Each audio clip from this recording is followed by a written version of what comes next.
27e congrès de l'Union postale universelle UPU, et c'est au pas de course que se tiennent les travaux en plénière. 256 résolutions sont à valider. Déjà, le nom du pays devant abriter les prochaines assises en 2025 est connu. Il s'agit des Émirats arabes unis. Chaque connaît. C'est à la suite d'un vote de 63 sur 56 membres et 13 abstentions que les Émirats arabes unis ont été désignés pour abriter les prochaines assises mondiales de l'UPU en 2025.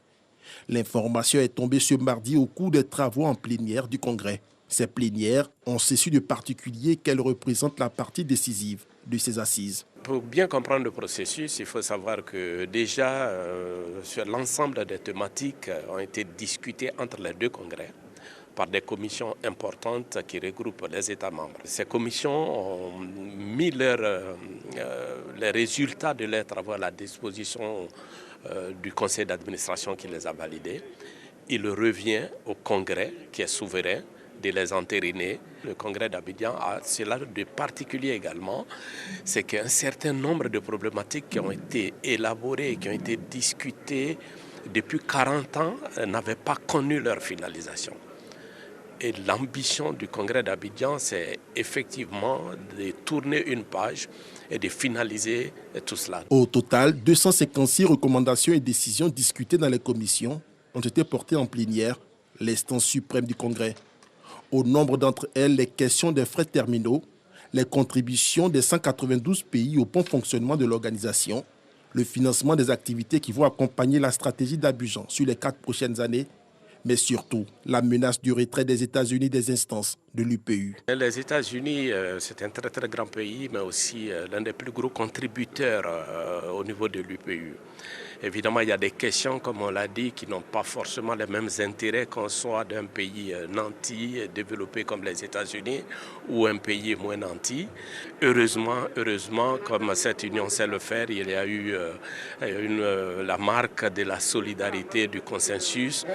Et les États membres sont arrivés à un consensus. Les États-Unis sont bel et bien membres de l'Union postale universelle. Demain, mercredi, s'ouvre l'élection des nouvelles instances dirigeantes. Au cours des travaux en plénière, l'option d'un format hybride, c'est-à-dire en virtuel et en présentiel, a été arrêtée. Ce format donne la possibilité aux délégués absents de voter en virtuel, mais dans les commissions. Concernant les votes à bulletins secrets, il s'agira uniquement de votes en présentiel. Au regard des enjeux, environ 900 votants sur les 2400 délégués ont effectué le déplacement d'Abidjan. Et en marge de ces assises de l'Union postale universelle, le timbre du hub philatélique africain a été dévoilé ce mardi. Plusieurs pays membres de ce hub ont reçu des prix à la faveur d'un concours philatélique lancé. Chaque connaît. C'est fait, le timbre du hub philatélique africain est dévoilé, un symbole qui matérialise l'ambition des 12 postes africaines, dont la Côte d'Ivoire, le Maroc et le Niger. L'innovation ici, c'est que nous n'allons pas rester dans l'activité classique du thème physique, parce que l'idée c'était d'évoluer, et donc la mise en place du hub philatélique africain s'entend de mettre en place donc un dispositif de vente de thèmes via une plateforme de e-commerce qui est une innovation.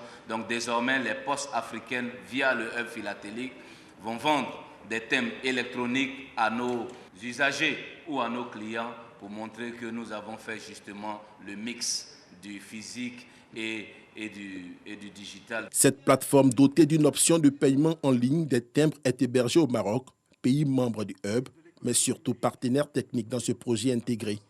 L'ambassadeur du Maroc en Côte d'Ivoire salue cette innovation qui permet à la poste africaine de se réinventer. Aujourd'hui, il y a un pas supplémentaire qui va être franchi et qui sera franchi avec la digitalisation, le e-commerce, etc., qui donnera un nouveau souffle à tout ce monde. À la faveur de ces assises de l'UPU, 20 pays africains ont manifesté le désir de rejoindre le hub philatélique, au grand bonheur des autres pays membres. Au cours de cette cérémonie, les lauréats du concours philatélique ont été dévoilés. Il s'agit du prix d'or du meilleur timbre remporté par le Sénégal et le prix d'or des meilleures ventes de timbres remporté par le Maroc. Une visite des expositions des timbres postaux suivie d'une visite des stands effectuée par le ministre Adam Félix a clôturé la cérémonie.